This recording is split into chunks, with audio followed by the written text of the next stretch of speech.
இந்த வீடியோல ஒரு சலூன்ல ஐபிஎல் லேசர் மூலமா லேசர் ஹேர் ரிமூவல் பண்ற மாதிரி காமிக்கிறாங்க.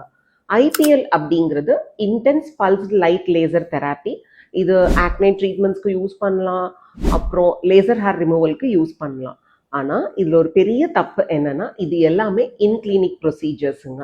இது இந்த வீடியோல காமிக்கிற மாதிரி ஒரு பெயின்ஃபுல்லான ஒரு டெரிஃபிக் ப்ரொசீஜர்லாம் கிடையாது. நம்ம கிளினிக்ல நம்ம யூஸ் பண்றது எல்லாமே FDA approved diode laser machine, which is very very safe and effective. Laser தெராப்பிங்கிறது மெடிக்கல் ப்ரொஃபஷனல்ஸால கிளினிக்ல பண்ண வேண்டிய ஒரு ட்ரீட்மெண்ட். இதை சலூன்ஸ்லேயோ பார்லர்ஸ்லேயோ பண்ணக்கூடாது. அண்ட் இந்த வீடியோவில் இருக்கிற ஒரு பெரிய தப்பு என்னன்னா, கட்டாயமாக சேஃப்டி காகுல்ஸ் யூஸ் பண்ணணும். பெர்ஃபார்ம் பண்ணுறவங்களும் சேஃப்டி காகுல்ஸ் போடணும். உங்களோட கிளையண்ட் ஆர் த பேஷண்ட்டுக்கும் கட்டாயமாக சேஃப்டி காகுல்ஸ் யூஸ் பண்ணணும்.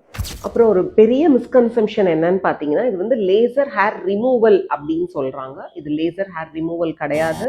இது laser hair reduction.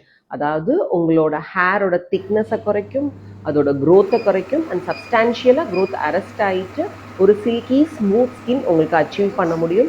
It's a kind of semi permanent தான், but you may need maintenance sessions அப்பப்போ தேவைப்படலாம்.